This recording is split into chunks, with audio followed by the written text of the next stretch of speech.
মাত্র 1 বা 2 নাম্বারের জন্য শত শত শিক্ষার্থী আইসিটিতে এ প্লাস মিস করে। অনেক ভালো শিক্ষার্থী কিন্তু মিস করে, কারণ আইসিটিতে এই 25 নাম্বারের মধ্যে 18 নাম্বার তোমার এমসিকিউতে পেতে হবে। যদি তুমি 18 নাম্বার পেয়ে যাও, তাহলে তুমি নিশ্চিত থাকবে ম্যাক্সিমাম স্কুলে প্র্যাকটিক্যালে 25-এর মধ্যে 22 থেকে 25-এর মধ্যে নাম্বার দিয়ে থাকে। তুমি যদি 18 পেয়ে যাও, তাহলে নিশ্চিত থাকবে হ্যাঁ আমার এ প্লাস আসবে। যদি এর কম হয়, তাহলে কিন্তু ঝামেলা হবে, নাও পেতে পারো। অনেক ভালো শিক্ষার্থী কিন্তু এই আইসিটিতে এ প্লাস মিস করে। এর প্রধান কারণ হচ্ছে আইসিটি তো প্রতাপ এবং শোভার লাভ স্টোরি না যে সহজে মনে থাকবে। মনে থাকতে চায় না বারবার পড়ার পরও। কিন্তু তোমরা শুনে অবাক হবে যে লাস্ট 2 বছরে আমার সাজেশন থেকে দেখাচ্ছি। ঢাকা বোর্ড হচ্ছে 22টি 2024 সালে।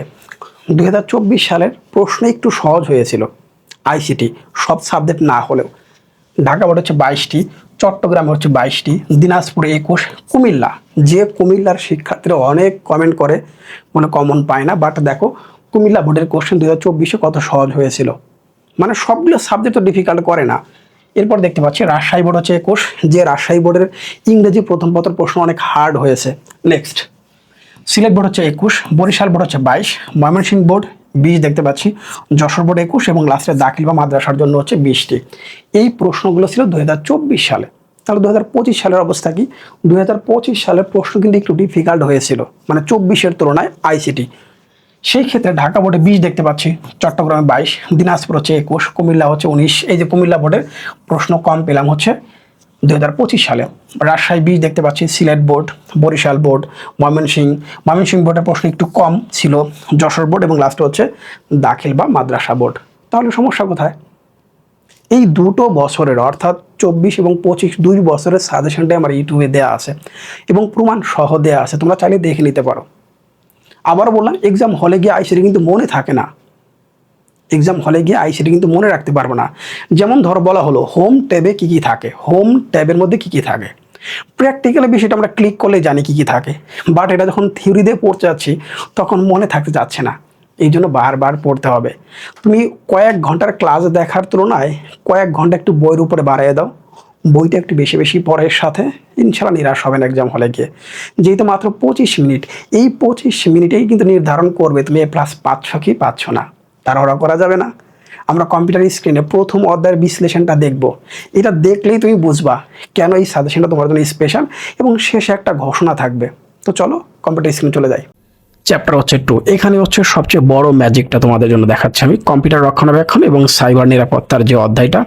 আইসিটি বোর্ড প্রশ্ন 2018 থেকে 25 পর্যন্ত সবগুলা বোর্ড প্রশ্ন আমরা এক নজরে জাস্ট এখনই পড়বো, শেষ।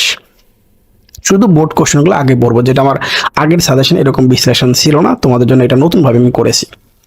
প্রথম শুরু করি 2018 থেকে 2025 পর্যন্ত যে প্রশ্নগুলো রিপিট হয়েছে। কম্পিউটার সচল এবং গতিশীল রাখে, কম্পিউটার সচল এবং গতিশীল রাখে registry clean up software. Computer সচল এবং গতিশীল রাখে রেজিস্ট্রি ক্লিন আপ সফটওয়্যার। কম্পিউটারকে সক্রিয় এবং চালু রাখতে সাহায্য করে অপারেটিং সিস্টেম বা ওএস। তাহলে এখন থেকে যখনই ওএস বলবো তার মানে অপারেটিং সিস্টেম। কম্পিউটারের সংরক্ষিত তথ্য বিন্যাস করতে হবে, সাজাতে হবে, এটা গুছিয়ে রাখতে হবে। সপ্তাহে একদিন করলেই হয়, সপ্তাহে একবার করলেই হয়, মানে 7 দিনে একবার, 7 দিনে একবার আমরা করব এটা। এরপরে কম্পিউটার স্লো বা ধীর গতি হয় টেম্পোরারি ফাইল বেশি হলে, মানে আমি বারবার কম্পিউটার ইউজ করছি কিন্তু টেম্পোরারি ফাইলগুলো আমি আর রিফ্রেশ করতেছি না, এর জন্য আস্তে ধীর গতি হবে। এটা অনেকেই করে না, তার মানে টেম্পোরারি ফাইল বেশি হলে। কম্পিউটার ফাস্ট বা গতি বেড়ে যায় হার্ড ডিস্কে বেশ খানিকটা জায়গা খালি থাকে, মানে হার্ড ডিস্কটা যত বড় খালি রাখতে পারলে জাস্ট একটু গতি বেড়ে যাবে আগের তুলনায়, ভালো এটা। তারপর হচ্ছে ইন্টারনেট ব্যবহারে কুকিজ ও টেম্পোরারি ফাইল জমা হয় র্যামে। তো এটা জমা হবে কোথায়? র্যামে এটা জমা হবে। এই দেখো প্রত্যেকটা প্রশ্ন পড়ে দিচ্ছি। অ্যান্টিভাইরাসের শক্তি এবং কার্যক্ষমতা উন্নত হবে আপডেট বা হালনাগাদ করলে।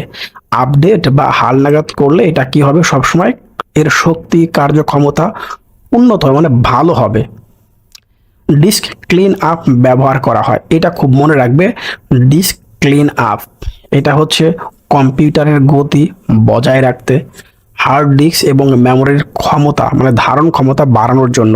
দুটি কাজ, কম্পিউটারের গতি বজায় রাখতে, হার্ড ডিস্ক ও মেমোরির ধারণ ক্ষমতা বাড়ানোর জন্য।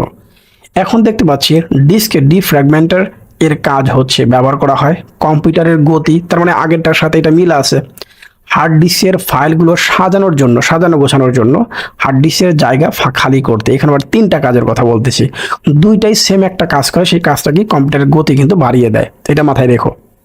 জরুরি কিছু ফাইল বা কাজের কথা লেখা থাকে রিডমি, এখানে আমরা কোনো একটা ফাইল ইনস্টল করতে গেলে রিডমি একটা অংশ থাকে, সেই অংশটা পড়ে নিলে ভালো হয়। তাহলে জরুরি কিছু কাজের কথা লেখা থাকবে কোথায়? রিডমি এই ফাইলে। অটো রান এর কাজটা কি? আমরা যখন কম্পিউটারে সিডি ডিভিডি বা পেন ড্রাইভ মানে প্রবেশ করাই স্বয়ংক্রিয়ভাবে সেটা সচল হয়ে যায়। তাহলে অটো রানের কাজ হচ্ছে এই তিনটা। তাহলে সিডি ডিভিডি পেন ড্রাইভের কথা মনে রাখতে হবে, সিডি ডিভিডি ও পেন ড্রাইভ। সফটওয়্যার ইনস্টল করার পূর্বে জানতে হবে, এখানে মোট 5টা কথা আমি বলে দিয়েছি। একটা হচ্ছে অ্যান্টিভাইরাস, এখানে অ্যান্টিভাইরাস যা হোক এটা বানানটা বুঝে নিও তোমরা। অ্যান্টিভাইরাস সফটওয়্যার বন্ধ আছে কিনা এটা দেখতে হবে, চেক করতে হবে শুরুতে। রিডমি ফাইলে জরুরি কিছু আছে কিনা সেটা দেখতে হবে। হার্ডওয়্যার সেটিকে সাপোর্ট করে কিনা সেটা দেখতে হবে। ওএস মানে অপারেটিং সিস্টেম অ্যাডমিনিস্ট্রেটরের অনুমতি আছে কিনা, মানে এটা সাপোর্ট করবে কিনা, মানে এটা তারা আসলে ইনস্টল করার জন্য অনুমতি দিচ্ছে কিনা। অন্য সকল কাজ বন্ধ আছে কিনা দেখতে হবে। অপারেটিং সিস্টেম ইনস্টল প্রক্রিয়াটা কিন্তু জটিল, অন্যান্য সকল সফটওয়্যার তুলনায় এইটা কিন্তু একটু জটিল, সবাই কিন্তু ভালো মতো পারে না, তাহলে ভিন্ন এবং হচ্ছে জটিল। সফটওয়্যার আনইনস্টল করতে অপারেটিং সিস্টেমের সাহায্যে প্রয়োজন। স্টার্ট বাটন থেকে আমরা কন্ট্রোল প্যানেলে গেলেই পেয়ে যাব, তাহলে start button to control panel. Software uninstall এর সময় থেকে যায় কিছু ফাইল, সেই ফাইলগুলো আমরা কোথায় পাবো? রেজিস্ট্রি ফাইলে পাবো, তাহলে পাওয়া যাবে রেজিস্ট্রি ফাইলে আমরা সেগুলো কিন্তু পাবো। রান কমান্ড চালু বা সক্রিয় করার প্রক্রিয়াটা হচ্ছে উইন্ডোজ প্লাস আর। রান কমান্ড আমি চালু করতে চাই বা সক্রিয় করতে চাই, তাহলে উইন্ডোজ প্লাস আর চাপলেই হয়ে যাবে। সফটওয়্যার ডিলিট করার প্রক্রিয়ায় রান কমান্ড চালু করে লিখতে হয় রেজিস্ট্রি এডিটর, সংক্ষেপে দেখতে পাচ্ছি রিজেটেড। আচ্ছা, এরপরে যেটা ওএস বা সিস্টেম সফটওয়্যার থাকে সাধারণত সি ড্রাইভে, অপারেটিং সিস্টেম বা সিস্টেম সফটওয়্যার থাকে হচ্ছে সি ড্রাইভে। সমস্যার উৎপত্তি স্থল, এখানে উৎপত্তি স্থল বা উৎস নির্ণয়ের প্রক্রিয়া হলো ট্রাবল শুটিং। এখানে উৎপত্তি স্থল তোমরা বানানটা একটু বুঝে নিবা, খুব দ্রুত লেখার ক্ষেত্রে অনেক ক্ষেত্রে এটা হয়, বাংলা বানানে খুবই এটা ইংলিশ বানান যে লিখলে অটো কারেক্ট হবে, ওটা এরকম না। ট্রাবল শুটিং এর সাথে সম্পর্কিত হচ্ছে হার্ডওয়্যার, তাহলে ট্রাবল শুটিং এটা মনে রাখলে হার্ডওয়্যার কথাটা মনে রাখবে। র্যামের সমস্যা হলে কি হবে? র্যামের সমস্যা আছে, এটা আমরা কিভাবে বুঝবো? কম্পিউটার বিপ সাউন্ড দিবে, কম্পিউটারের ডিসপ্লে বা মনিটরে কিছু যাবে মানে কিছু দেখা যাবে না। আমি কম্পিউটার অন করেছি বাট কিচ্ছু দেখতে পাচ্ছি, মনিটরে কিছু আসতেছে না, তাহলে বুঝবো র্যামের সমস্যা হয়েছে। র্যামের কানেক্টর সব মানে সমূহকে পরিষ্কার করতে হয় ইরেজার দিয়ে, ইরেজার। গরম হয়নি, গরম হওয়া ছাড়াই কম্পিউটার বারবার শাটডাউন হয়েছে, এটার কারণটা কি? ত্রুটিপূর্ণ আইসির ক্ষেত্রে এটা হতে পারে, মাদারবোর্ডের ক্যাপাসিটরের মানে ক্যাপাসিটর এটার কারণে হতে পারে, আইসি অতিরিক্ত তাপ উৎপাদন করলে এটা হতে পারে, বারবার শাটডাউন হচ্ছে। ওকে,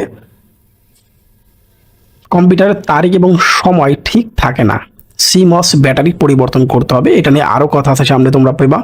দেখো, তাহলে সিমস ব্যাটারি পরিবর্তন করতে হবে যদি এই সমস্যাটা সমাধান করতে চাই।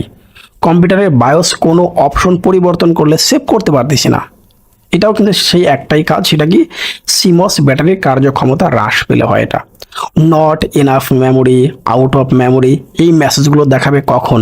যখন মাদারবোর্ডে র্যামটা কম হয়েছে, মানে আমি যে কয়েকটা ফাইল ইনস্টল করবো তার তুলনায় মাদারবোর্ডের র্যামটা একেবারে কম, র্যাম বাড়াইতে হবে। তাহলে মাদারবোর্ডে অধিক র্যাম ব্যবহার করতে হবে সমাধান, মানে এটা সমাধান করতে চাইলে অতিরিক্ত প্রোগ্রাম ইনস্টল করা যাবে না।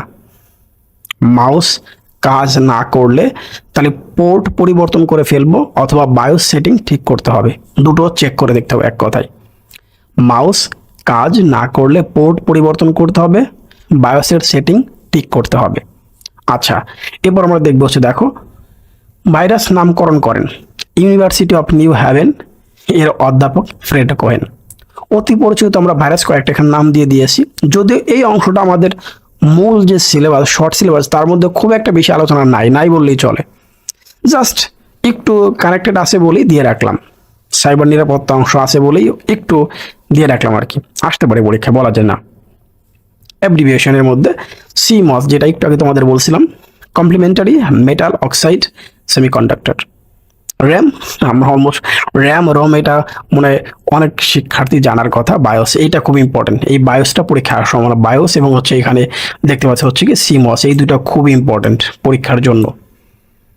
এরপর দেখতেছি ভাইরাস বিএসএ, লাস্ট হচ্ছে IAD, last DVD, digital video disk.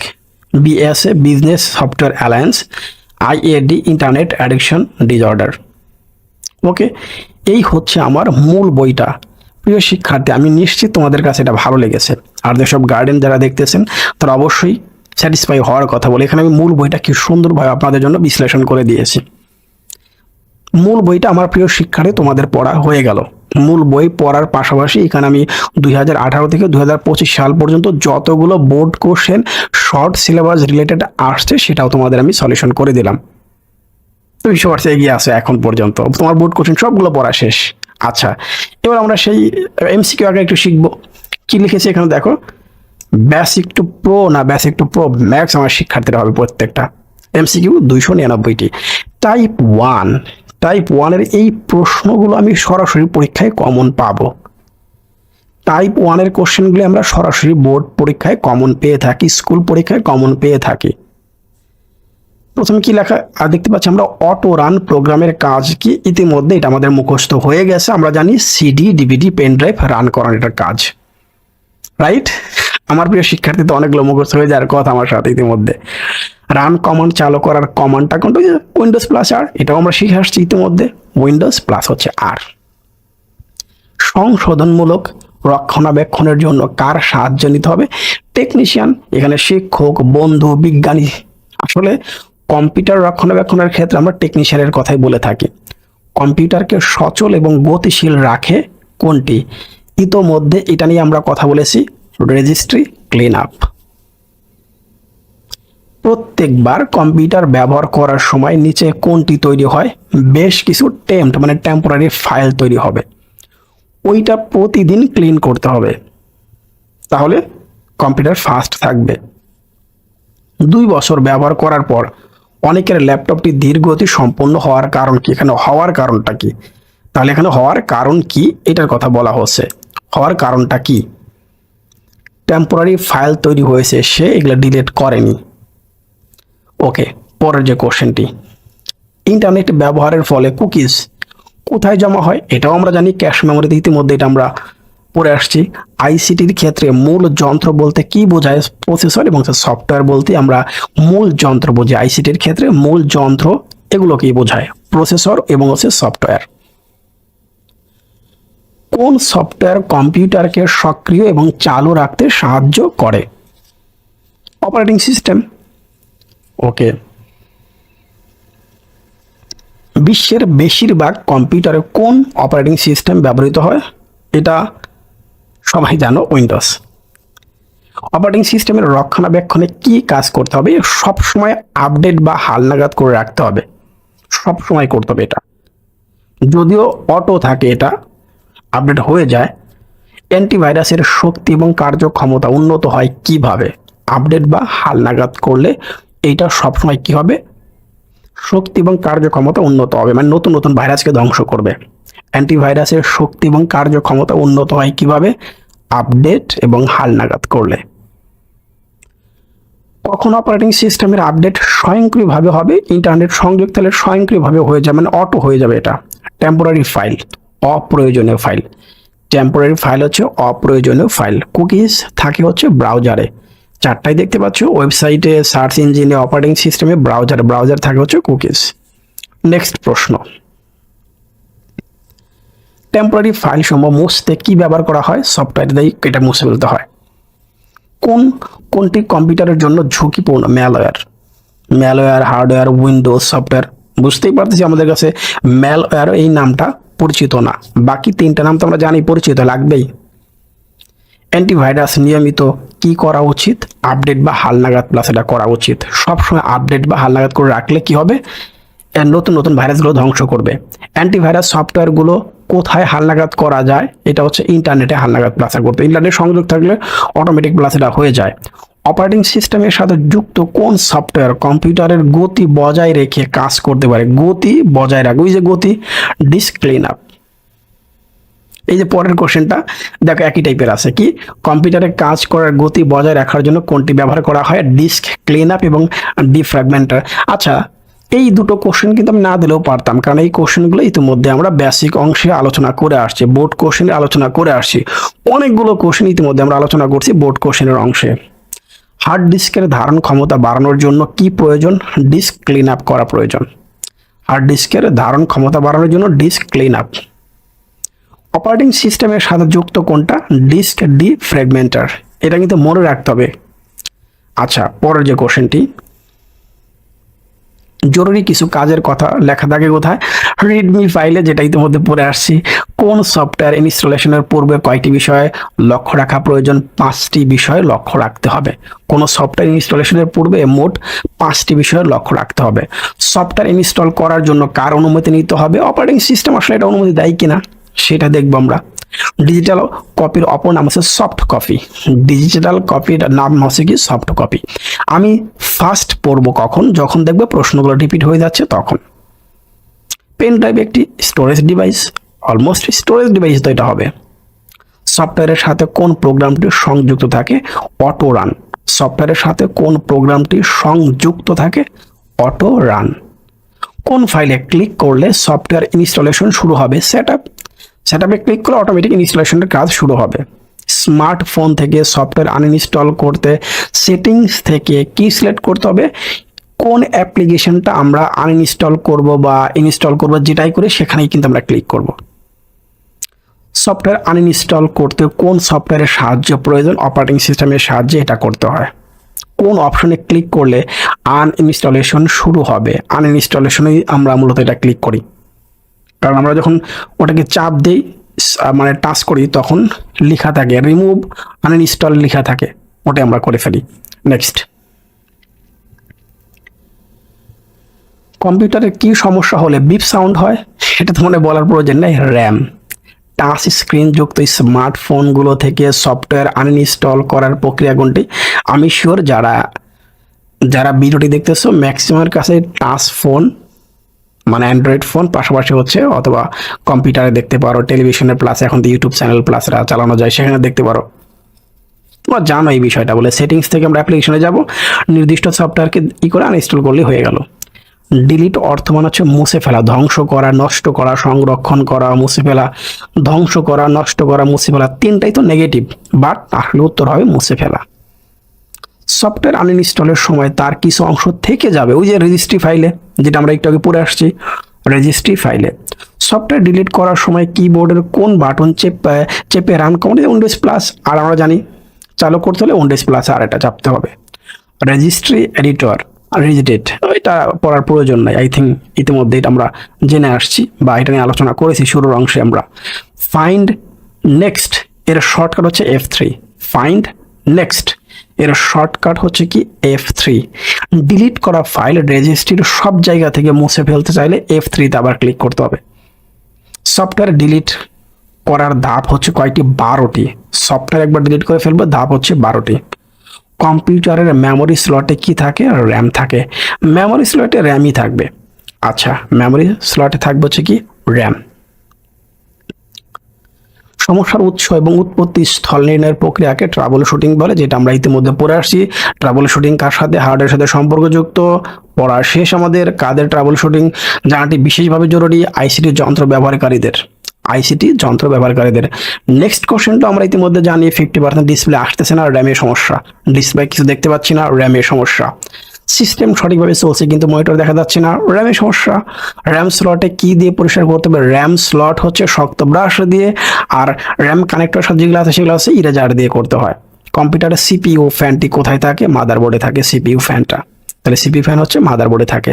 System অত্যন্ত গরম এবং অস্বাভাবিকভাবে হঠাৎ বন্ধ হয়ে যায় কেন? হিট সিঙ্কের প্রচুর ধুলাবালি জমলে এটা হয়। তাহলে হিট সিঙ্কে প্রচুর ধুলাবালি যদি জমে এটা হবে। কোনরূপ গরম হওয়া ছাড়াই বারবার, আমরা জানি এটা ত্রুটিপূর্ণ আইসির ক্ষেত্রে পড়ে আসছে, আমরা শিওর। যারা আমার শুরু থেকে ভিডিও দেখতেছো প্রিয় শিক্ষার্থী, তোমরা অবশ্যই জানো ত্রুটিপূর্ণ আইসি, মাদারবোর্ডের ক্যাপাসিটর, এটা নিয়েও কথা বলে আসছি আমরা। ওকে, নেক্সট এই যে পরের কোশ্চেনটা দেখো হয়ে গেল। আই থিঙ্ক না পড়লে আমি শিওর তোমরা ইতিমধ্যে এটা জানো, কারণ এটা আমরা শুরুর অংশে পড়ে আসছি, ইতিমধ্যে বিশ্লেষণ করে আসছি। মাদারবোর্ডের ক্যাপাসিটর, উইন্ডোজ রান হওয়ার সময় হ্যাং হয়ে যাওয়ার কারণটা হচ্ছে ভাইরাস থাকলে হ্যাং হয়ে যায়, মানে ভাইরাস আছে এই জন্য এটা হ্যাং করে ফেলছে বারবার। নতুন কোনো প্রোগ্রাম লোড করার কারণে কোন সমস্যাটি হতে পারে? কম্পিউটার ঘন ঘন হ্যাং করা। নতুন কোনো প্রোগ্রাম লোড করার কারণে কোন সমস্যাটি হতে পারে? কম্পিউটার ঘন ঘন হ্যাং করা। কম্পিউটার অতিরিক্ত প্রোগ্রাম ইনস্টল হলে কোন মেসেজ দেখতে পারে? Not enough memory. অতিরিক্ত প্রোগ্রাম ইনস্টল হলে কোন মেসেজ দেখাতে পারে? সেটা হচ্ছে নট ইনাফ মেমোরি, এটা দেখাবে। কম্পিউটার যথাযথভাবে আর্থিং করা না থাকলে কি ধরনের সমস্যা হতে পারে? কম্পিউটারে মেটাল অংশে হাত দিলে শক করে অনেকের। কম্পিউটারে মেটাল অংশে স্পর্শ লাগলে শক করবে আর্থিং করা না থাকলে। কম্পিউটারে হার্ড ডিস্ক ড্রাইভটি অটো সিলেক্ট না করলে কি ধরনের সমস্যা হতে পারে? বুট ডিস্ক ফেইলার। তাহলে বুট ডিস্ক ফেইলার এটা দেখাবে। হার্ড ডিস্কে পাওয়ার না থাকলে কোনটি ঘটবে? এটাও সেম, বুট ডিস্ক ফেইলার অথবা হার্ড ডিস্ক নট ফাউন্ড, এই মেসেজটা দেখাবে যদি হার্ড ডিস্কে পাওয়ার অন না থাকে। হয়ে গেল আমাদের পরের কোশ্চেনটা, চলে যাই আমরা। জাম্পার সেটিং কোথায় থাকে? হার্ড ডিস্কে। কোনটির সমস্যার কারণে কম্পিউটারে বায়োসের কোনো অপশন পরিবর্তন করলে সেভ হয় না? সিমস ব্যাটারির কার্যক্ষমতা। ভুল জাম্পার সেটিং এর কারণে কোনটা হতে পারে? বুট ডিস্ক ফেইলার হবে।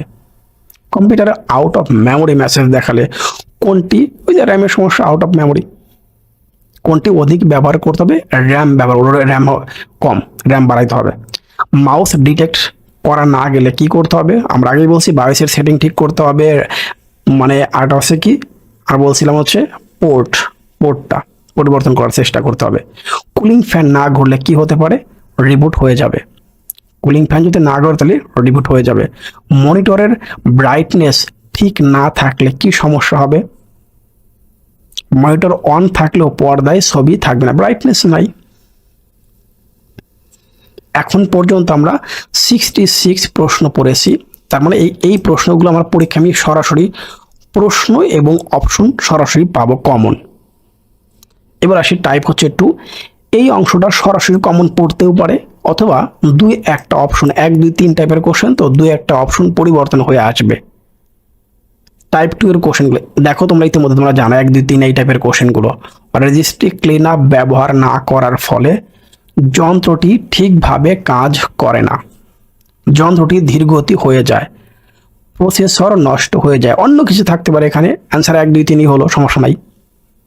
এইভাবে সরাসরি কমন পড়বে অথবা কিছু কয়েকটা অপশন পরিবর্তন করে দিবে, এটা হবে। রেজিস্ট্রি ক্লিন আপ সফটওয়্যার ব্যবহার করতে হবে কম্পিউটারকে আপডেট রাখার জন্য, না আপডেট করার জন্য, আসলে এটা না, সচল রাখার জন্য, গতিশীল করার জন্য। ইন্টারনেট সংযোগ ধীরগতি সম্পন্ন হওয়ার কারণ হতে পারে কুকিজ, ইয়েস। টেম্পোরারি ফাইল, এটাও ঠিক আছে, 1 আর 3 হবে। তাহলে কুকিজ এবং হচ্ছে টেম্পোরারি ইন্টারনেট ফাইল, এই দুটোর কারণে। টেম্পোরারি ফাইল মুছে দেওয়ার ফলে হার্ড ডিস্কের জায়গা খালি হবে, অবশ্যই খালি হবে, কম্পিউটারের গতি বেড়ে যাবে। এইটা গতি বাড়ার জন্যই টেম্পোরারি ফাইলগুলো মুছে ফেলতেছে। ডিস্ক ক্লিন আপ এবং ডিফ্র্যাগ, এখানে জফলা হবে। ডিফ্র্যাগমেন্টার যে কাজটি করে সেই কাজটি ইতিমধ্যে নতুন করে বলার প্রয়োজন নাই। এই দুটো অংশ নিয়ে আমরা এক্সট্রা ভাবে লিখে দিয়েছি শুরুর অংশে। যারা শুরুর অংশ ভিডিওটি দেখতেছে শুরু থেকে তারা বিষয়গুলো জানো। ডিস্ক ক্লিন আপ এবং ডিফ্র্যাগমেন্টার, এটা নিয়ে আমরা অনেক কথাগুলো লিখে আসছি শুরুতেই। বর্তমানে কোনগুলো ছাড়া আইসিটি ডিভাইস ব্যবহার করা মারাত্মক ঝুঁকিপূর্ণ? অ্যান্টিভাইরাস, অ্যান্টিম্যালার, হ্যাঁ 3টাই, মেবি 3টাই তো অ্যান্সার, ইয়েস 3টাই অ্যান্সার। এইগুলো ছাড়া এখন আইসিটি ডিভাইস ব্যবহার করাটা ঝুঁকিপূর্ণ, সব চলে যাবে। কম্পিউটারের কাজ করার গতি বজায় রাখার জন্য ব্যবহার করা হয় disk clean up, right. Disk defragmenter, right. 1 আর 3। সংশোধনমূলক, এখানে বানানটা সি। সংশোধনমূলক রক্ষণাবেক্ষণের ক্ষেত্রে লক্ষণীয় বিষয়গুলো হচ্ছে কম্পিউটারের আশেপাশে ধাতব বা চৌম্বক পদার্থ না রাখা, গুড। কম্পিউটারের বিদ্যুৎ সংযোগ ব্যবস্থা আর্থিং থাকা, গুড। নিয়মিত সফটওয়্যারের আপডেট রাখা, তার অ্যান্সার হচ্ছে 1 আর হচ্ছে 2। নিয়মিত সফটওয়্যার আপডেট রাখা এটাও কিন্তু ভালো একটা কাজ, বাট এখানে রক্ষণাবেক্ষণের কথা বলা হয়েছে, তো এটা 1, 2, 3 এর মধ্যেই কিন্তু আসে হিসাব করলে, বাট 1 আর 2 অ্যান্সার দেওয়া হয়েছে বোর্ড কোশ্চেনে। উত্তপ্ত না হয়ে কম্পিউটারটি কয়েক মিনিট পর পর শাটডাউন হয় কেন যেন ইতিমধ্যে সবার মুখস্থ হয়ে গেছে, আইসি অতিরিক্ত তাপ উৎপাদন করা, ক্যাপাসিটার ত্রুটিপূর্ণ থাকা, এটা শাটডাউন হচ্ছে বারবার। কম্পিউটার ঘন ঘন রিবুট বা রিস্টার্ট হয়ে যাওয়ার কারণটা কি? সিপিইউ এর উপর সংযুক্ত কুলিং ফ্যান না ঘুরলে, কম্পিউটার ভাইরাস দ্বারা আক্রান্ত হলে, কম্পিউটার যত আর্থিং করা না হলে শক করে, বাট ঘন ঘন রিবুট বা রিস্টার্ট হবে না, রাইট। সিমস, এই যে এইটা কিন্তু খুব ভালো মতো মনে রাখতে হবে প্রিয় শিক্ষার্থী। কম্পিউটার শাটডাউন হয়ে যায় না, তারই কারণ সে সময়টা পরিবর্তন করে ফেলে। বায়োসের কোনো অপশন পরিবর্তন করলে সেটা সেভ করতে পারি না আমরা। নেক্সট, হার্ড ডিস্কের পিছনের জাম্পার সেটিং ঠিক না থাকলে সে সমস্যা হয়, সফটওয়্যার ইনস্টল করা যায় না। যদি জাম্পার সেটিং এর দুটো কাজ, বুট ডিস্ক ফেইলার হবে, এই যে বুট ডিস্ক ফেইলার এইটা হবে, আর হচ্ছে কি হার্ড ডিস্ক নট ফাউন্ড দেখাবে। কম্পিউটার আউট অফ মেমোরি বা আউট অফ মেমোরি মেসেজটি প্রদর্শন করে, প্রোগ্রাম ইনস্টল করার মতো পর্যাপ্ত মেমোরি নাই, রাইট। একাধিক প্রোগ্রাম একসাথে ইনস্টল করলে আর এইসব কোশ্চেন আর পড়ার প্রয়োজন নাই। ইতিমধ্যে আমার সাথে যারা এতক্ষণ ছিলে, যারা ভিডিওটি দেখছিল শুরু থেকে, তাদের এই কয়েকটা কোশ্চেন ইতিমধ্যে মুখস্থ হয়ে গেছে। প্রিন্টারে প্রিন্ট না হলে দেখে নিতে হবে কোনটা, কম্পিউটারের ডাটা কেবল লাগানো আছে কিনা, কার্টিজের কালি আছে কিনা, প্রিন্টারের ভেতরে কোনো কাগজ আটকে আছে কিনা, এই 3টা জিনিস চেক করতে হবে। আমরা সফট কপি পেতে পারি রম থেকে, পেন ড্রাইভ থেকে, ইন্টারনেট থেকে, এই দুটো জিনিসই তো আমরা সফট কপি পেয়ে থাকি। এবার আসি সরাসরি কোন অংশটা কমন পড়ে না, সেটা হচ্ছে কি উদ্দীপক নির্ভর কোশ্চেন। তোমাকে 1 লক্ষ উদ্দীপক নির্ভর কোশ্চেন দিলেও সরাসরি কমন পড়বে না, কারণ উদ্দীপক নির্ভর কোশ্চেনগুলো নতুনভাবে ক্রিয়েট হয়। সিনারি ঠিকই থাকে, বাট নামটাম পরিবর্তন, কিছু ঘটনা অন্যভাবে দেওয়া হলো। যেমন এখানে বলেছে সিয়ামের স্কুলে মাল্টিমিডিয়া ক্লাসরুমে সবগুলি ডেস্কটপ কম্পিউটার। সিয়ামে একটি কম্পিউটার চালু করে দেখলো যে সিস্টেমের বাতি জ্বলছে, কিন্তু ডিসপ্লেতে কিছু দেখাচ্ছে না। এই কথাগুলো অন্য কোনো ঘটনা নিয়ে বলুক, সমস্যাটা কোথায়? পারবো আমরা? কি বলছে? আমরা জানি এটা ইতিমধ্যে র্যামে কোনো সমস্যা হয়েছে বলে এই ঘটনাটা ঘটবে, আর এই সমস্যা সমাধানের ক্ষেত্রে আমরা কি করব? র্যামের সংযোগগুলো ইরেজার দিয়ে পরিষ্কার করে পুনরায় লাগিয়ে দেখবো, রাইট। নতুন র্যাম লাগাইলে সবচেয়ে ভালো হয়। তাহলে অ্যান্সার 1 আর হচ্ছে 3। এবার আসে আরো দুটো কোশ্চেন আমরা পড়ি। কোশ্চেন হচ্ছে, রাইসার কম্পিউটারটি চালু করলে বুট ডিস্ক ফেইলার কোনটার কারণে হয়? এটি তোমরা জানো। সে এটি দিয়ে কোনো কাজ করতে পারছে না। উল্লেখিত সমস্যার জন্য রাইসার কোনটি পরিবর্তন করার দ্বারা হার্ড ডিস্ক পরিবর্তন করলে ভালো হয়? সমস্যাটি সমাধানের জন্য কম্পিউটারের মাদারবোর্ড এবং হার্ড ডিস্কের সংযোগ ঠিক আছে কিনা দেখতে হবে, এবং হচ্ছে জাম্পার সেটিং পরীক্ষা করতে হবে। ব্রাইটনেস এখানে মনিটরের কোনো কাজ করে নেই। মূল বইয়ের অংশ রাখছি ওয়ার্ড প্রসেসর, লেখালেখির জন্য ব্যবহৃত সফটওয়্যার। তাহলে ওয়ার্ড প্রসেসর সম্পর্কে আমি একটা লাইন জেনে রাখলাম, এটা মূল বই থেকে নেওয়া। স্প্রেডশিট হিসাব নিকাশের জন্য ব্যবহৃত সফটওয়্যার। তাহলে এই দুটোর জন্য দুটো লাইন আমি লিখে দিয়েছি। পরের অংশটুকুটা আসি। সেম ভাবে ডাটাবেজ জন্য কি? তথ্য সংরক্ষণের জন্য। পাওয়ার পয়েন্টের জন্য কি রেখেছি? তথ্য উপস্থাপন করার জন্য। ডকুমেন্টকে আকর্ষণীয় করার জন্য, আকর্ষণীয়, দেখতে ভালো লাগবে, সুন্দর মনে হবে, আকর্ষণীয় করার জন্য আমরা ছবি বা টেবিল যুক্ত করে থাকি। সহজ মনে হচ্ছে না? এরপরে কি আছে? ডকুমেন্ট টেমপ্লেট আকারে সংরক্ষণ করা হয় কেন?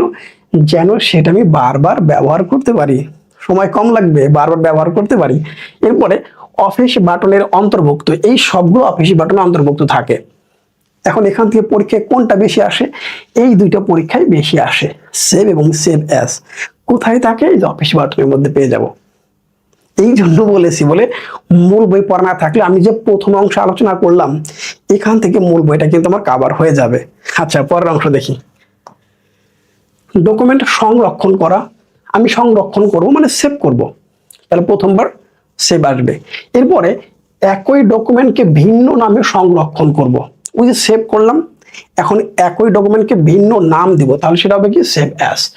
সবচেয়ে বেশি এই দুইটা এমসিকিউ পরীক্ষায় আসছে, সবচেয়ে বেশি এই দুইটা। তাহলে সমস্যা কোথায়? আমরা পারবো না। নেক্সট, ওয়ার্ড প্রসেসরে লেখালেখির জন্য বিভিন্ন যে ফন্ট, আমার এটা কোন ফন্টে লেখা, এটা একটা ফন্টে লেখা, এটা কয়েকটা ফন্ট আমি চেঞ্জ করতে পারবো, দেখতে অন্যরকম মনে হবে, তাহলে এটা হবে কি ফন্ট।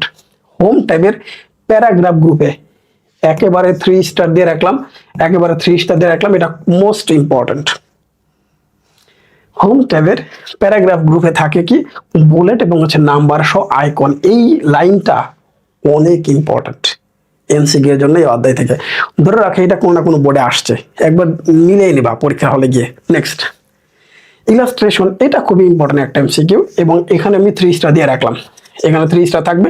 এই অংশটা এইখানে সবচেয়ে বেশি পরীক্ষা আসে এইটা, clip art by smart art, সহজ না? তাহলে এই সবগুলো হচ্ছে আমার মূল বইয়ের বেসিক আলোচনা। এই জন্য বলেছি মূল বইটা পড়া না থাকলে, আমার প্রিয় শিক্ষার্থীরা, তোমাদের কাছে যদি আমার এই শীটটা থাকে 299টি, পরীক্ষা হলে তুমি বস, কোনো কথা হবে না। নেক্সট, পরের পার্টটা আমরা দেখবো। আমরা কিছু কিবোর্ডের কমান্ডগুলো দেখে নিই, কার জন্য কোন কিবোর্ডের কমান্ড হয়। সবগুলো সব দেখো, এখানে সেভ এস আছে, এস মিল আছে, এখানে পেস্ট পি মিল নাই, তার মানে এটা ইম্পর্টেন্ট বেশি, এটা ইম্পর্টেন্ট বেশি, এটা যেহেতু আলাদা পরীক্ষা আসার মতো। নেক্সট কি কপি সি, এখানে সি আছে, কাট সি আছে বাট এখানে সি নাই, এক্স আছে, তাহলে এটা বেশি ইম্পর্টেন্ট, এটা পরীক্ষা আসার মতো, এবার মনে রাখতে হবে। নেক্সট কি নতুন ডকুমেন্ট, নিউ এন মিল আছে, ফাইন্ড এফ, টেক্সটের জন্য এফ, এটা মিল নাই, এটা ইম্পর্টেন্ট, পরীক্ষা বিষয় আসার সম্ভাবনা। বোল্ড বি মিল আছে, প্রিন্টের জন্য পি মিল আছে, সিলেক্টের জন্য এস হওয়ার কথা বাট আছে কি এ, তার মানে এটা বেশি ইম্পর্টেন্ট। শব্দের নামের প্রথম ওয়ার্ডের মানে লেটারের সাথে যদি মিল থাকে সেটা পরীক্ষায় কম আসে, যেটা মিল নাই সেটা কিন্তু পরীক্ষায় বেশি আসে, জাস্ট তোমাকে মনে রাখতে হবে এই জন্য। ওকে, হয়ে গেল। এরপর দেখি আমরা, আচ্ছা টাইপ 3-তে, টাইপ 1-2 গেলে কোথায় আছে একটু পরে দেখতে পাবো তোমরা। টাইপ 3-র এই টাইপের কোশ্চেনগুলো আমরা ডিরেক্ট কমন পাবো না, ডিরেক্ট কমন পাবো না, তাহলে এটা একটু বোর্ডে বুঝাই দিই।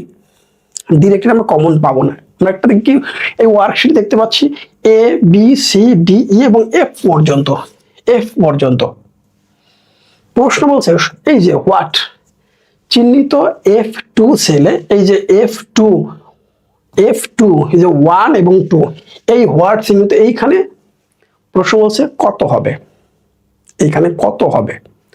আমি দেখতে পাচ্ছি এটা হচ্ছে AVG মানে অ্যাভারেজ, অ্যাভারেজ করতে বলেছে, গড় করতে বলেছে, তাহলে কি করব, জাস্ট প্লাস প্লাস করে 3টাকে 3 দিয়ে ভাগ করে দেবো, অ্যান্সার চলে আসবে কত, এটা সহজ না? এভারেজ করতে বলেছে, আমি 3টা যোগ করে 3 দিয়ে ভাগ দিব, হয়ে গেল। আমার কি মান চলে আসছে 55, পারবো না? এটা যে কোনো মান দিক না কেন আমরা পারবো তো ইনশাল্লাহ। পরের কোশ্চেন, এটা আলোকে এক্স এর টোটাল নাম্বার নির্ণয়ের সূত্র, এক্স এর টোটাল নাম্বার, যদি আমরা আগেরটাই যাই, এক্স এর টোটাল নাম্বার, এই যে এক্স, এইটার টোটাল নাম্বারটা আমরা কিভাবে বের করতে পারি, 1টা 2টা 3টা যোগ করে বের করতে পারি। তাহলে এই জন্য কি B2 C2 D2, বির জন্য 2, সির জন্য 2, ডির জন্য 2, যোগ করে আমরা বের করতে পারি না? পারি। আবার একেবারে B2 থেকে D2 পর্যন্ত যোগ করলেই হয়ে যাবে।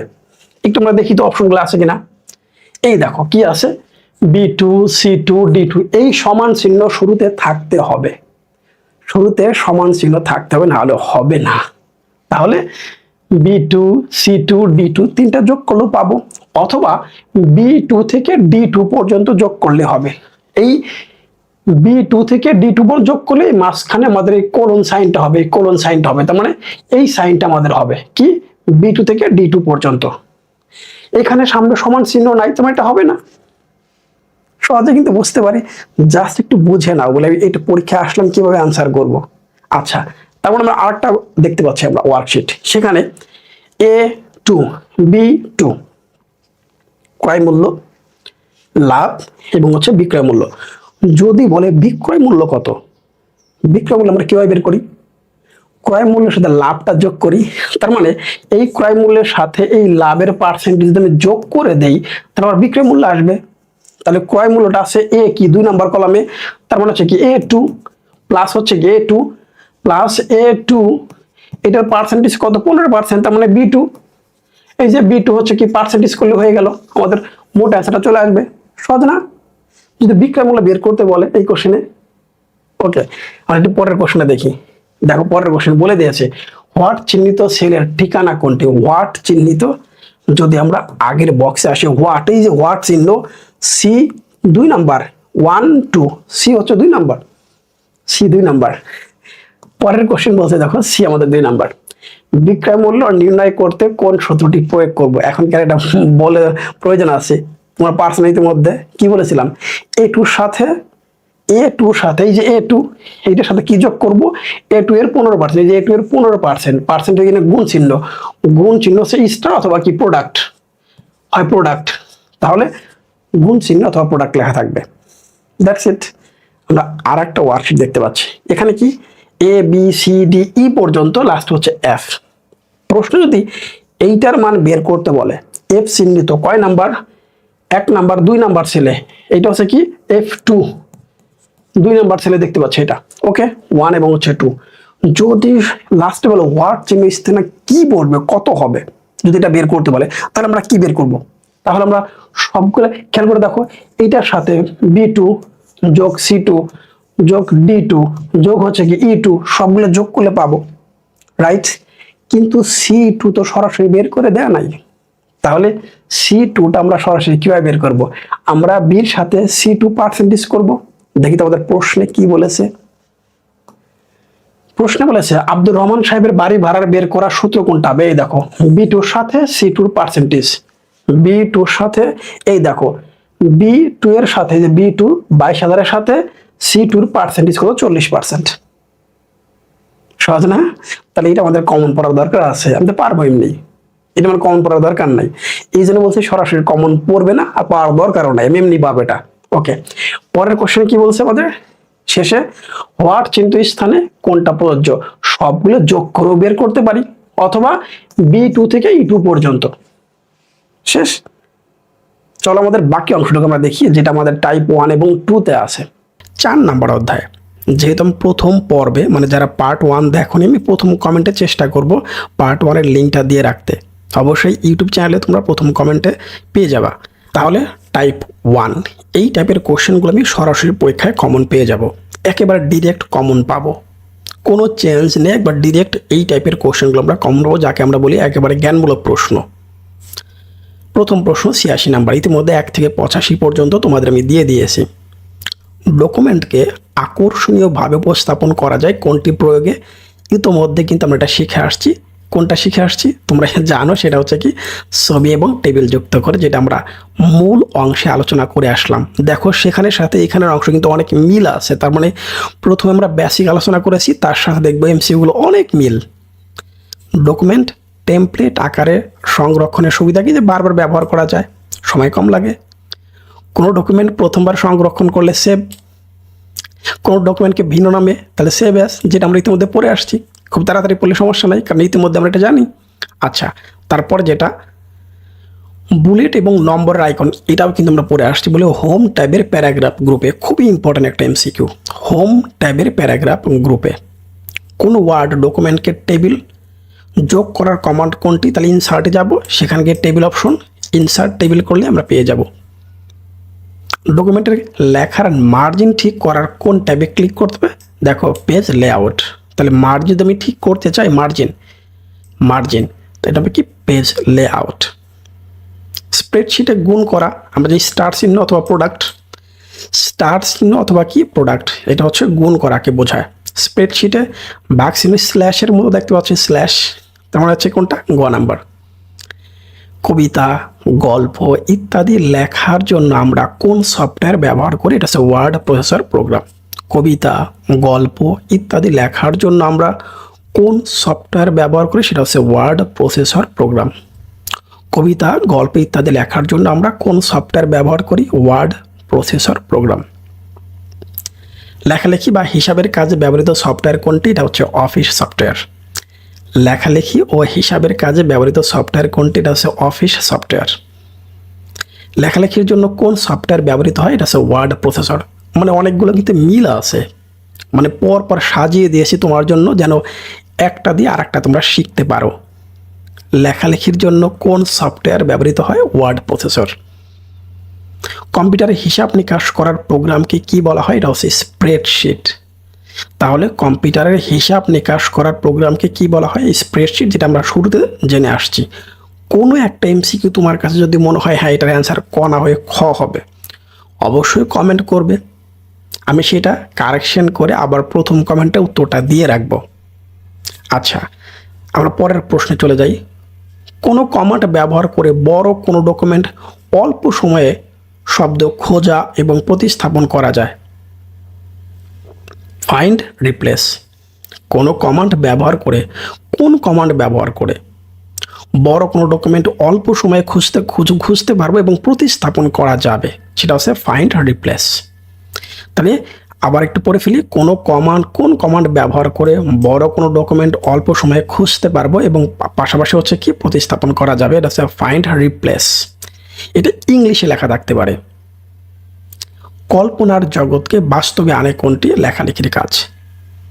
কল্পনার জগৎকে বাস্তবে আনে কোনটি? লেখালেখির কাজ। ওয়ার্ড প্রসেসরের সুবিধা কতটি? 16টি সুবিধা আছে।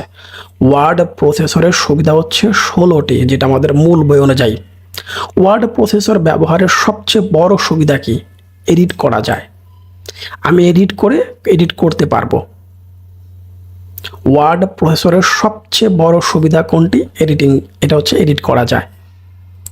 ডকুমেন্টকে আরও আকর্ষণীয় করা যায় কিসের সাহায্যে? ওয়ার্ড প্রসেসরের সাহায্যে। যেহেতু এডিটিং করতে পারবো, অনেক ক্ষেত্রে এটা আরও সুন্দর করা যেতে পারে। গবেষণাপত্রে বিষয়বস্তু সারণী খুবই অল্প সময়ে সম্পাদন করা যায় কোন সফটওয়্যারের মাধ্যমে? Word processor. এই ভিডিওটি 3 থেকে 4 বার দেখো, আমি শিওর বাজারে আমাদের মার্কেটে যতগুলো গাইড টেস্ট পেপার আছে তার অনেক বেশি তুমি প্রশ্ন কমন পাবে অল্প প্রশ্ন পড়ে। ওই গতানুগতিক 500, 600, 700, 800, 1200 করে এমসিকিউ পড়ার প্রয়োজন নাই। এই 299টি এমসিকিউ আমার বেসিক আলোচনাটা একবার দেখো, আমি শিওর সবার থেকে এগিয়ে থাকবে। এই পুরো শীটটাই তোমরা ক্রয় করতে পারবে, পুরো শীটটাই তোমরা নিতে পারবে। সেটা হচ্ছে ডিসেম্বরের 1 তারিখ থেকে ভর্তি স্টার্ট, ডিসেম্বর 31 তারিখ থেকে ক্লাস স্টার্ট। একটা ক্লাসের মধ্যে সবগুলো শিখাই দিব, পাশাপাশি হচ্ছে এই শীটটা তুমি পিডিএফ আকারে পেয়ে যাবে, জাস্ট প্রিন্ট করে বাসায় মূল বই আকারে পড়াই স্টার্ট করে দিবে মূল ফাইনাল পরীক্ষার আগে। সাথে টেস্ট পেপার বিশ্লেষণ করে 7 থেকে 8টি মডেল টেস্ট দিয়ে দিব, বাসায় পরীক্ষা দেবে। এই শীটটা যদি একজন শিক্ষার্থীর হাতে পরীক্ষার 2 দিন আগেও থাকে, সে এটা রিভিশন দিতে পারবে। 2 দিন আগে সে 200 বার রিভিশন দিতে পারবে, আর কিচ্ছু লাগবে না, শিওর। ওকে, আমরা পরের কোশ্চেন চলে যাচ্ছি।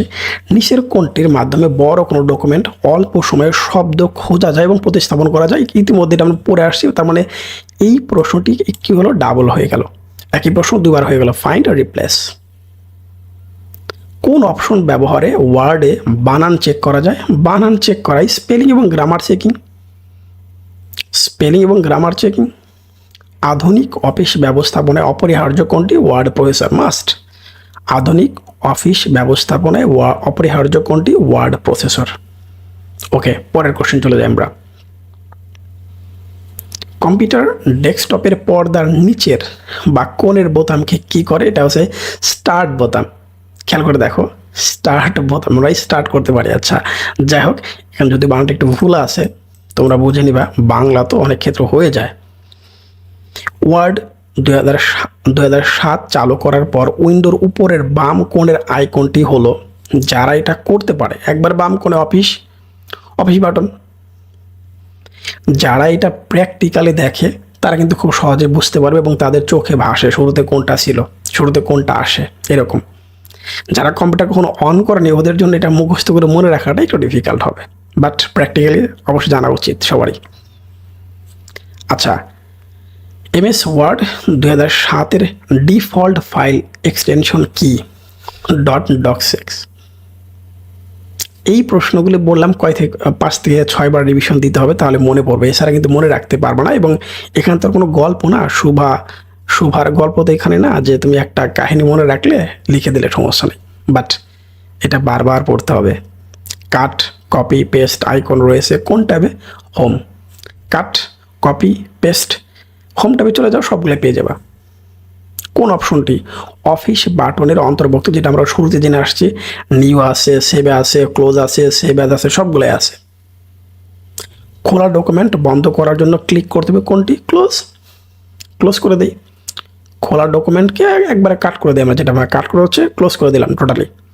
খোলা ডকুমেন্ট বন্ধ করার জন্য যেমন এটা আমি এখন ক্লোজ করতে পারি, মানে একবার ক্রস চিহ্ন দিলেই ক্লোজ হয়ে যাচ্ছে। পূর্বের সংরক্ষণ করা কোনো ডকুমেন্ট খোলার জন্য কোথায় ক্লিক করতে হবে? ওপেনে। পূর্বের সংরক্ষণ মানে পূর্বে আমি সেভ করে রাখছি সেই ফাইলটার কথা বলা হচ্ছে। ডকুমেন্ট প্রথমবার সেভ করার জন্য সেভ, এরপরে বারবার এই কোশ্চেনটা রিপিট হয়ে গেল, ইতিমধ্যে কিন্তু আমরা এই কোশ্চেনটা একবার দিয়েছি। কিবোর্ডের মাধ্যমে সেভ করা যায় কোনটি? Ctrl+S, না দিলেও পারতাম। সেভ এজের মাধ্যমে কোনটি যে একই ডকুমেন্ট ভিন্ন নামে সংরক্ষণ করা যায়? এই কোশ্চেন রিপিট হয়ে গেল।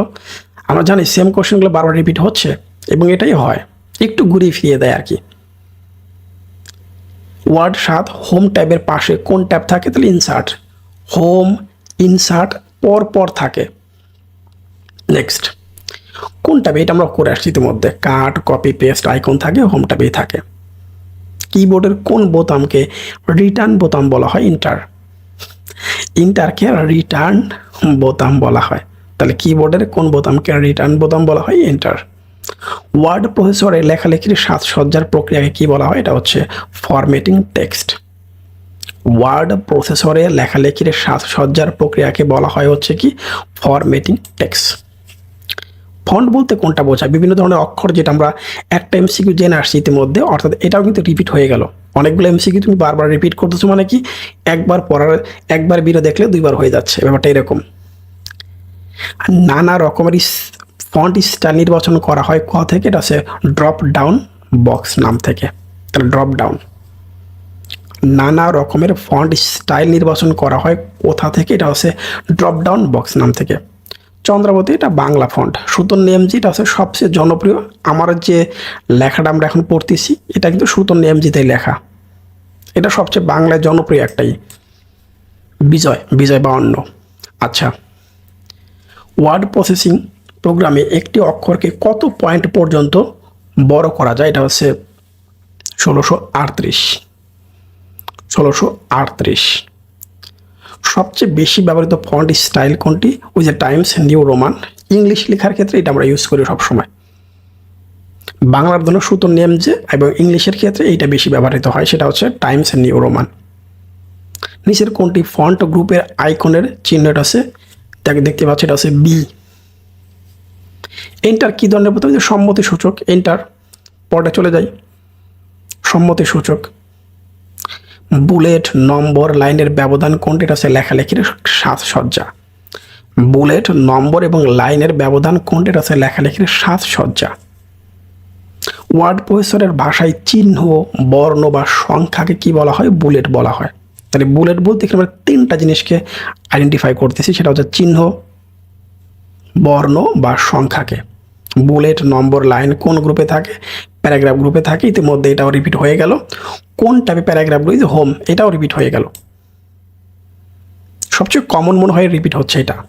কোন টাইপে প্যারাগ্রাফ গ্রুপ পাওয়া যায়? হোম টাইপের প্যারাগ্রাফ গ্রুপে আমরা বুলেট এবং নম্বর পেয়ে থাকি। এই যে পরের কোশ্চেনটাও সেম। ওয়ার্ডে বিভিন্ন তালিকায় লেখার ধারাবাহিকতা রক্ষার জন্য কি ব্যবহার করা হয়? বুলেটে হচ্ছে নম্বর। ডকুমেন্ট চার্ট সংযোজনে কোন গ্রুপে যেতে হবে? এটা হচ্ছে কি ইনসার্ট থেকে ইলাস্ট্রেশন গ্রুপে যেতে হবে। ডকুমেন্ট চার্ট সংযোজনে কোন গ্রুপে যেতে হবে? ডকুমেন্টের চার্ট সংযোজন করব, সেখান থেকে ইনসার্ট থেকে ইলাস্ট্রেশন গ্রুপে গেলে আমরা এটা পেয়ে যাব। ওকে, পরের কোশ্চেন চলে যাই। তাহলে ইনসার্টে গিয়ে ইলাস্ট্রেশন গ্রুপে গেলে আমরা পেয়ে যাব। এই প্রশ্নগুলো হচ্ছে প্র্যাকটিক্যাল টাইপের। এমএস ওয়ার্ডের পর্দার উপরের দিকে হোম, ইনসার্ট, পেজ লেআউট ইত্যাদি লেখা সারিকে কি বলে? এটাকে বলা হয় মেনু বার। উপরে মেনু বারে কি কি আছে? হোম, ইনসার্ট, পেজ লেআউট, অনেক কিছু আছে, ডিজাইন, এভরিথিং, অনেক কিছু আমরা পেয়ে যাই। ক্লিপ পার্ট কোথায় থাকে? রিভিউ মেনুতে। ক্লিপ আর্ট কিন্তু না, ক্লিপ পার্ট এটা হচ্ছে রিভিউ মেনুতে। ক্লিপ আর্টে যে পরেরটা দেখো, ইলাস্ট্রেশন। তাহলে ক্লিপ পার্ট এবং ক্লিপ আর্ট দুটো কিন্তু আলাদা। একটা হচ্ছে রিভিউ মেনুতে আর একটা হচ্ছে ইলাস্ট্রেশনে। ইনসার্ট বাটনে পাওয়া যায় নিচের কোন অপশনটি? এটা হচ্ছে টেবিল। ডকুমেন্টে টেবিল যোগ করতে হলে কোন ট্যাব ব্যবহার করতে হবে? এটা হচ্ছে ইনসার্ট। টেবিল যোগ করতে হলে কোন ট্যাব ব্যবহার করতে? এটা হচ্ছে ইনসার্ট। ইনসার্টেও অনেক কিছুই পাওয়া যায়। ওয়ার্ড ডকুমেন্টে ছবি যোগ করার কমান্ড কোনটি? এটাও সেম ইনসার্ট যাইতে হবে। ইনসার্টে পিকচার এবং সে ডায়ালগস বক্স থেকে আমি ছবিটা নিয়ে নিব, সমস্যা নেই। ইনসার্ট থেকে পিকচার থেকে গিয়ে আমি যে কোনো আমি আমার কম্পিউটার থেকে নিতে পারি, যে কোনো ডিভাইস থেকে ওটা নিতে পারি, ডায়লগস বক্স থেকে আসে। এরপর দেখি আমরা এমএস ফটোজের সাথে একটি ডকুমেন্টের ছবি যোগ করতে চাইলে ইনসার্ট ট্যাবের কোন গ্রুপ হতে পিকচার আইকনে ক্লিক করতে হবে, এই মাত্র দেখলাম ইলাস্ট্রেশন গ্রুপ থেকে। ওয়ার্ড আর্ট যোগ করার জন্য রিবনের কোন ট্যাবে ক্লিক করতে হবে, সেটা হচ্ছে কি ইনসার্ট। ওয়ার্ড আর্ট যোগ করার জন্য রিবনের কোন ট্যাবে ক্লিক করতে হয়, সেটা হচ্ছে ইনসার্টে। ওয়ার্ড 2017 স্মার্ট আর্ট কোন গ্রুপের অন্তর্ভুক্ত, ইলাস্ট্রেশন স্মার্ট আর্ট। অর্থাৎ দেখো ইলাস্ট্রেশন গ্রুপে কী কী থাকে সেটা আমরা শুরুতেই জানছি। ওকে, পরের কোশ্চেন চলে আসি। কোন গ্রুপে clip art, shape, smart art, chart যোগ করার সুযোগ রয়েছে, ইলাস্ট্রেশন। একই কোশ্চেন এতবার রিপিট কেন হলো বুঝলাম না। যাই হোক, কোন কমান্ডটির প্রয়োগে ডকুমেন্টের লেখায় মার্জিন ঠিক করা যায়, এটা হচ্ছে পেজ লেআউট। এটা আমি শুরুতে পড়ে আসছি, রিপিট হলো। ওয়ার্ড প্রসেসরে ব্যাকগ্রাউন্ড কালার, এই যে ব্যাকগ্রাউন্ড কালার নতুন একটা কোশ্চেন পেলাম, এটা হচ্ছে কি পেজ লেআউটে পাবো ব্যাকগ্রাউন্ড কালার, মনে রেখো। দুটি লাইনের মধ্যবর্তী ব্যবধান নির্ধারণে কোন ম্যানুয়াল, এটা পেজ লেআউট। দুটি লাইনের মধ্যবর্তী ব্যবধান নির্ধারণ করার ক্ষেত্রে হচ্ছে পেজ লেআউট। অফিস ডেটার সাথে ডকুমেন্টে পৃষ্ঠা নম্বর দিতে কোন ট্যাবটি ব্যবহৃত হয়, এটা হচ্ছে ইনসার্ট। এটা হচ্ছে ইনসার্ট। হেডার বা ফুটার গ্রুপ কোন ট্যাবের অন্তর্ভুক্ত, ইনসার্টের মধ্যে। স্প্রেডশিট হচ্ছে এক ধরনের অ্যাপ্লিকেশন সফটওয়্যার, যেটা শুরুতে আমরা জানি। স্প্রেডশিট শব্দের আবেদনিক অর্থ হচ্ছে সরানো পাতা।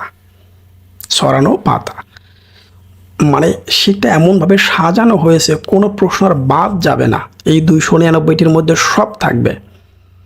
সবচেয়ে বেশি ব্যবহৃত স্প্রেডশিট প্যাকেজ প্রোগ্রাম কোনটি, মাইক্রোসফট এক্সেল সবচেয়ে বেশি ব্যবহৃত। সর্বপ্রথম তৈরিকৃত স্প্রেডশিট প্রোগ্রামের নাম কি, এটা হচ্ছে কি ভিজিক্যাল। ওকে, যে কোনো ধরনের হিসাবের জন্য সুবিধাজনক কোন সফটওয়্যার, এটা হচ্ছে এক্সেল। এটাও রিপিট হয়ে গেল। স্বয়ংক্রিয়ভাবে গাণিতিক সমস্যা সমাধান করা যায় কোন প্রোগ্রামে, মাইক্রোসফট এক্সেলে স্বয়ংক্রিয়ভাবে গাণিতিক সমস্যাগুলো সমাধান করা যায়। ওয়ার্কশিটে রোগুলোকে কী দ্বারা করা হয়, এটা হচ্ছে 1 2 3 4 5 6 7 এভাবে যাবে। ওয়ার্কশিটে প্রত্যেকটি সারির শিরোনাম কী দ্বারা প্রকাশ করা যায়, ইংরেজি সংখ্যা, 1 2 3 4 5 6 ইংরেজি সংখ্যা দ্বারা। বলা হয়েছে বলে একটা কোশ্চেনের সাথে আর একটা কোশ্চেনের লিঙ্ক রাখছি যেন তোমরা বুঝতে পারো। ওয়ার্কশিটের ছোট ছোট ঘরগুলোকে কী বলে, সেল বলে। স্প্রেডশিটে কোন কাজটি করা সহজ হয়, অ্যাপ্লাইং ফর্মুলাটা খুব দ্রুত প্রয়োগ করা যায়। অ্যাপ্লাইং হচ্ছে ফর্মুলা, এটা আমরা প্রয়োগ করতে পারি, সহজ, কাজটি করা খুবই সহজ। ওয়ার্কশিটের একটি সেলে সর্বোচ্চ কতটি অক্ষর টাইপ করা যায়, 255টি হচ্ছে সর্বোচ্চ। বেতন বিল তৈরিতে কোন প্রোগ্রামে, এক্সেল। বেতন বিল তৈরিতে কোন প্রোগ্রাম ব্যবহার করা হয়, এটা Excel, MS Excel. Next, spreadsheet প্রোগ্রামে উপাত্তগুলো কোথায় কোথায় বানানটা বলা হয়েছে, কোথায় রাখা হয়, সেলে। এক্সেলে উপাত্ত শ্রেণীকরণ সহজ হয়েছে কোনটির কারণে, এটা হচ্ছে কলাম ও সারি থাকার কারণে। কিবোর্ডের পার্সেন্টেজ কিভাবে লিখতে হবে, দেখো শিফট চেপে 5 উপরে দেখবে পার্সেন্টেজ দেওয়া আছে, 5 উপরে পার্সেন্টেজ দেওয়া আছে, বুঝতেই পারবা 5 উপরে। আবার 6 উপরে একটা অ্যারো চিহ্ন দেওয়া আছে, এরকম পার্সেন্ট দিতে হয়। হ্যাশ চিহ্ন 3 উপরে, @ 2 উপরে, এরকম অনেকে হয়তো মনে রাখতে পারো খুব দ্রুত। স্প্রেডশিট এই বানানটা বলেছি। স্প্রেডশিট প্রোগ্রামের মূল উপজীব্য বিষয় কোনটি, হচ্ছে সেল। এক্সেল 2007-এর একটি নতুন ওয়ার্কবুকে কয়টি শীট দেখা যায়, 3টি। সঠিক সেল অ্যাড্রেস কোনটি, দেখো 168 এবং 69 নাম্বার কোশ্চেন একই রকম, কি দুইটা মানে একই রকম প্রশ্ন, অর্থাৎ 168 নাম্বার পারলে 169 নাম্বার সে সহজে বুঝতে পারবে। স্প্রেডশিটে সূত্র ফাংশন ব্যবহার করার ক্ষেত্রে প্রথমে কোনটা, সমান চিহ্ন না হলে হবে না, প্রথমে সময় দিয়ে সমান চিহ্ন লাগবেই। প্রথমে 170 এবং 171 দিকে তাকাও, তাহলে বুঝতে পারবে।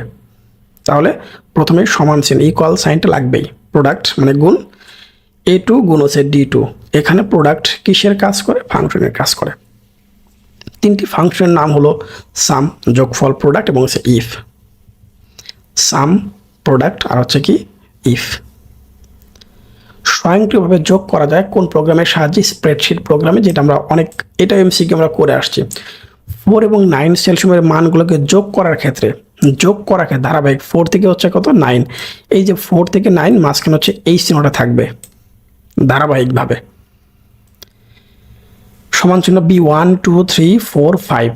ফর্মুলাটির ফাংশন কোনটা হবে? এই যে 1 একবার কত 1 2 3 4 5 সমান চিহ্ন 1 2 3 1 2 3 4 5 পর্যন্ত আছে, তাহলে একবার 1 থেকে একবারে কি পর্যন্ত 5 পর্যন্ত, 1 থেকে একবারে 5 পর্যন্ত।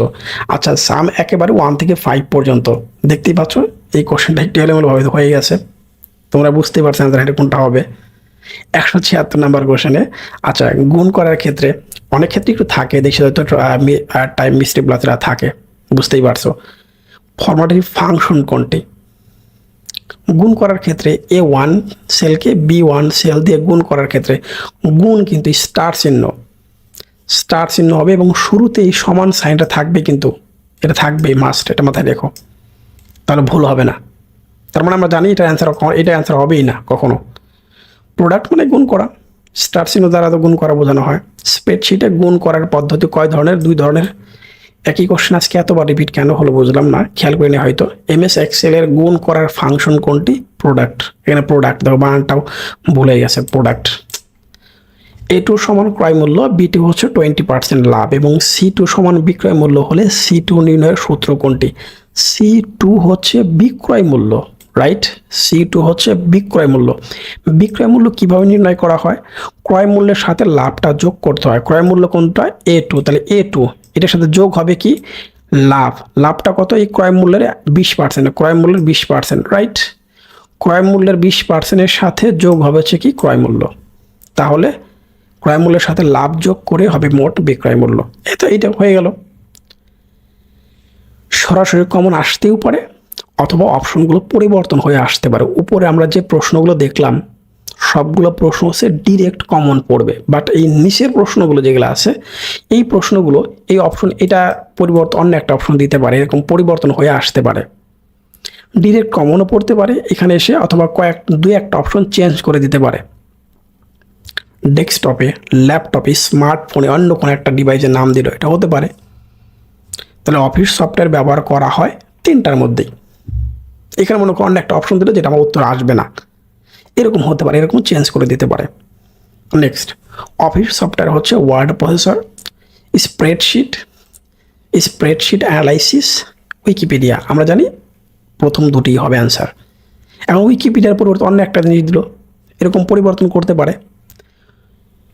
যে যন্ত্রের সাহায্যে ওয়ার্ড প্রসেসরের নির্দেশ প্রদান করা হয়, মাউস, কিবোর্ড, টাচ পেনের কথা বলা আছে, 3টার সাহায্যে হতে পারে, 3টার সাহায্যে টাচ পেন।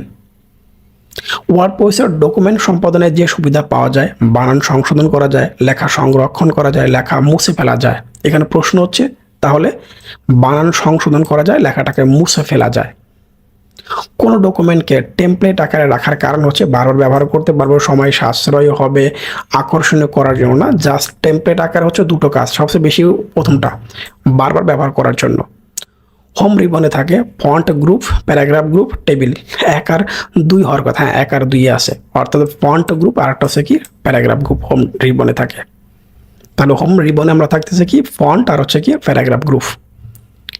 ইনসার্ট ট্যাবে থাকে ইলাস্ট্রেশন, টেবিলস এবং সেভ অ্যাজ। তাহলে ইলাস্ট্রেশন এবং টেবিল পাবো। ইলাস্ট্রেশন গ্রুপের অন্তর্ভুক্ত অপশনগুলো হচ্ছে ওয়ার্ড আর্ট, পিকচার, চার্ট। আমরা পিকচার এবং চার্ট এই দুটো পাবো। ইলাস্ট্রেশন গ্রুপে আমরা একবার শুরুতেই দেখে আসছি কি কি থাকবে, পিকচার এবং চার্ট। সরাসরি কমন পাবো না, এই অংশটা, এই উদ্দীপকটা চেঞ্জ হয়ে আসবে, উদ্দীপকটা চেঞ্জ হয়ে আসবে, যে কোনো উদ্দীপক হতে পারে, তবে এই উদ্দীপকগুলো মোটামুটি কমন মধ্যে থাকে। সেটা কীরকম? যেমন এর মধ্যে দেখতে পাচ্ছি এর সাথে 2 নাম্বার, এখানে দেখতে পাচ্ছি 2 এর জন্য 8 মানে 80, বির জন্য হচ্ছে কত 2 আছে কত 60। ক্ষেত্রফল তাহলে কত? এইটার এর সাথে এর 2 এবং B2 গুণ করলে আমরা ক্ষেত্রফল পাবো, কারণ ক্ষেত্রফলের সূত্র দৈর্ঘ্য গুণ হচ্ছে প্রস্থ। C2 সেলে, এই যে C2 সেলে 1 নাম্বার এবং 2 নাম্বার, এই 2 নাম্বার সেলে ক্ষেত্রফল নির্ণয় করার জন্য কোন সূত্র বা ফাংশন ব্যবহার করতে হবে? অনেকে না দেখে ডিরেক্ট অ্যান্সার করতে পারবে, কিন্তু শুরুতে সমান চিহ্ন থাকতে হবে, এটা মাথায় রেখো কিন্তু। তার মানে আমরা উত্তর খ এবং গ এই দুইটার যে কোনো একটা হবে। আমরা প্রথম ক এবং এটা উত্তর হবেই না, কারণ সমান চিহ্ন শুরুতে নেই। এবার আসি, তাহলে A2 এর সাথে B2 গুণ করলেই তো আমরা পেয়ে যাচ্ছি। A2 গুণ হচ্ছে কি B2, এই দুটো গুণ করলে আমরা কিন্তু উত্তর পেয়ে যাব। A2 সাথে B2 কিন্তু গুণ করলে প্রোডাক্ট A2 থেকে হচ্ছে B2। ইনাফ। নেক্সট, স্প্রেডশিট ব্যবহার করার ফলে আমরা করতে পারি উপস্থাপনা গুণ যোগ। এখানে দেখতে পাচ্ছি গুণ এবং যোগ, অর্থাৎ যোগ বিয়োগ গুণ ভাগ, এই কথাই বলা হয়েছে। এই সেমে আর একটা উদ্দীপক দেখতে পাচ্ছি। দ্রব্যের নাম ডাল, দাম হচ্ছে 120, পরিমাণ হচ্ছে 60 কেজি, মোট কত? 120 কেজি, দাম টাকা হচ্ছে 120 টাকা করে, দেখতেই পাচ্ছ, পরিমাণ হচ্ছে 60 কেজি, তাহলে মোট কত হবে? উদ্দীপকের আলোকে হোয়াট সেলের ঠিকানা কি হবে? যে what sell, what sell D2 দেখতে পাচ্ছি, এই যে D2, ডি এর হচ্ছে 1 নাম্বার 2 নাম্বার সেলে 2 নাম্বার সেল। উক্ত সেলের সঠিক সূত্র কোনটি? যদি আমরা দুটো গুণ করে দিই, তার মানে কি B2 এর সাথে C2 গুণ করে দিব, তাহলে আমরা কি পাবো? D2 পেয়ে যাবো। তাই লেখা হয়েছে এখানে। তাহলে প্রোডাক্ট B2 সাথে C2 আমরা গুণ করে দেব। এই যে B2 সাথে B এর 2 নাম্বার সেল এবং C এর 2 নাম্বার সেল গুণ করলে আমরা পেয়ে যাবো হচ্ছে 120 গুণ হচ্ছে 60। খুবই কমন এগুলা, খুবই সহজ। এখন এই বিশ্লেষণটা তো আমি অনেক আগেই দিয়েছিলাম, এখন দুটো ভিডিও একত্রে করে তোমাদের দিয়ে দিলাম। এখন যে কাজটা হয়েছে, বাকি যে দুটো অধ্যায় আছে আগামীকাল সকাল 10টার মধ্যে, আগামীকাল সকাল 10টা বা 11টার মধ্যে যদি আমি বাকি দুটো অধ্যায়ের ভিডিও না দেই, সেক্ষেত্রে আমি যে কাজটা করব, ভালো করে শুনবে, এই ভিডিওর প্রথম কমেন্টটা আমি বাকি দুটো অধ্যায়ের PDF আকারে দিয়ে রাখবো। তার মানে তোমাদের এক্সাম খারাপ হোক, এটা আমি কখনোই চাই না। তাহলে PDF আকারে দিয়ে রাখবো। এবং আগামীকাল 11টার মধ্যে যদি এটাও দেখি বলে আমার এই ভিডিওতে 4 থেকে 5,000 লাইক ক্রস করে গেছে, তাহলে সম্পূর্ণ PDFটা আমি ফ্রিতে দিয়ে দিব। তোমাদের উপর ডিপেন্ড করে তোমরা সেটা কিভাবে চাচ্ছ। আলহামদুলিল্লাহ, অনেক ভালো থাকো। আর হ্যাঁ, ICT নিয়ে কিন্তু অবহেলা করো না। পরীক্ষাটা অনেক ভালো হোক, সেই শুভকামনা তোমাদের প্রতি রইল। আসসালামু আলাইকুম।